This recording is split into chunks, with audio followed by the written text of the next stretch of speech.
This is Diane Murray at Southern Art Gallery, and today we are looking at a color by Daniel Smith that I have recently added to my palette called Green Apetite. This is a mineral color, so it doesn't have a pigment number, but I've been searching for quite a while for a good everyday green that I could mix with lots of different colors to get some variations in greens. I usually mix my own greens, but I do not like the pre-made sap greens, so I've been searching for something that would actually work as a landscape green in my palette. And I ended up with this, and I'm actually quite pleased with this color. As you can see, it's a gorgeous green on its own, and then when you mix it with the usual colors that I tend to mix greens with, you end up getting that's Quin Gold, that's Nickel Azo, that's Lemon Yellow, and I'm just adding the Green Apetite to it and seeing what I can get here. You get kind of an olive green with that. This green also granulates and separates, so it should give us a lot of nice variations like that right there. And that's what I'm hoping for with this color. This is Burnt Sienna. And I have to say, so far, I am very pleased with this color. I don't tend to use a lot of Daniel Smith colors because I like pigments that have honey in them, and Daniel Smith does not. But I do love Daniel Smith's granulating properties, so I do have Daniel Smith colors on my palette, just not as many as I used to have. Now we get a mid-range brown there, as you can see, which is not a surprise. Now let's try Indian Yellow.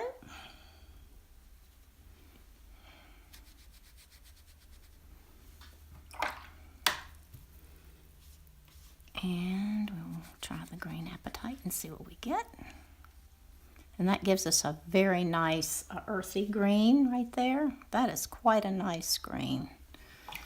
And I'll be curious to see how these dry, because now that's a little thick. Let's dab a little bit of that off. That's a bit too much there.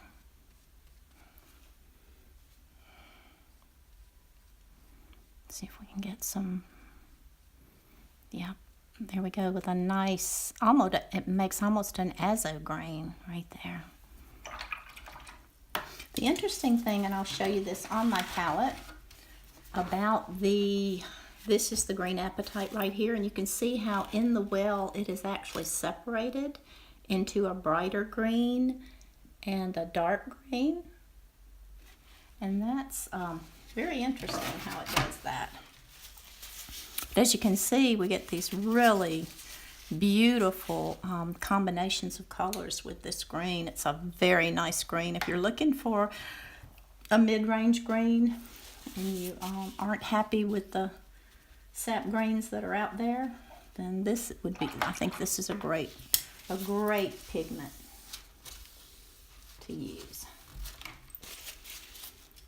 And it is from an actual mineral from the earth, so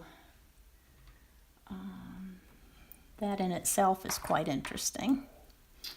Now we're going to try something different. We're going to try Phthalo Blue. That's a little weak.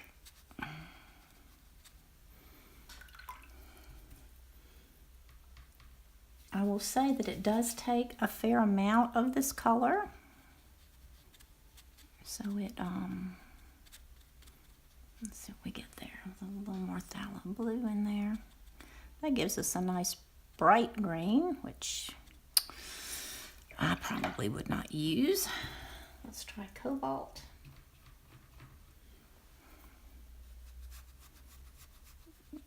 And cobalt makes beautiful greens on its own, so I'm curious to see what it does when you actually mix it with a green. And we're getting quite a dark green there, which is kind of interesting. And my this board that I'm on here is on a slant, so that's why we're running a bit more than usual there. Now let's try, and since this is an incredibly powerful color, turquoise, we'll just use the tiniest bit.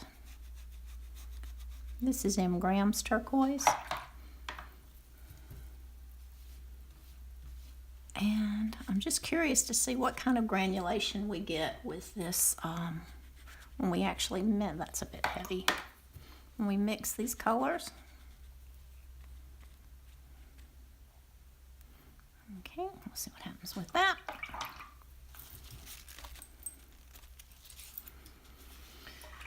That's a beautiful green right there. You can see these starting to granulate. So that we're going to have some nice combinations there.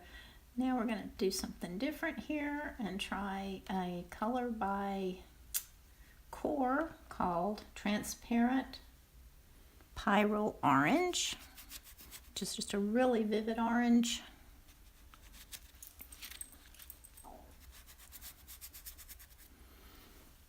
I'm not sure what we're going to get with that.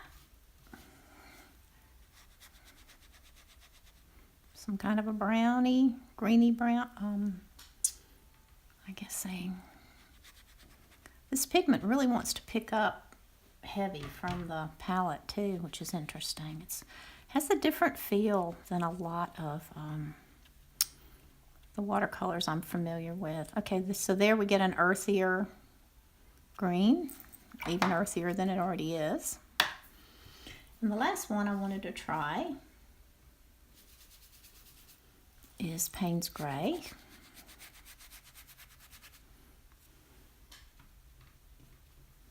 And see how dark we can actually push that green. And as you can see, we can get it pretty dark. Almost looks like Perylene green there. So there you have it. This was just a quick exercise in playing around with Green Apetite. I would suggest if you're looking for a granulating green, you can see it's already granulating here. If you can see that. Let me bring these closer, and these aren't even dry yet, but you can see it's starting to separate out. You can see even with the lemon yellow, it's separating. And there's the nickel azo.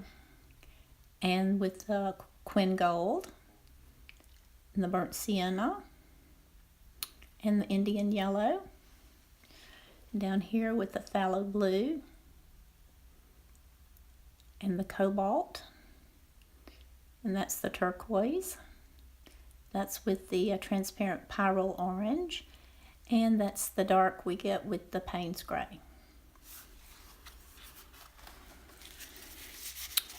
And it dries quickly, so there you have it. That's Green Apetite by Daniel Smith. I think it's a really interesting color to play around with, and I think it'll be absolutely wonderful for landscapes. So there you have it.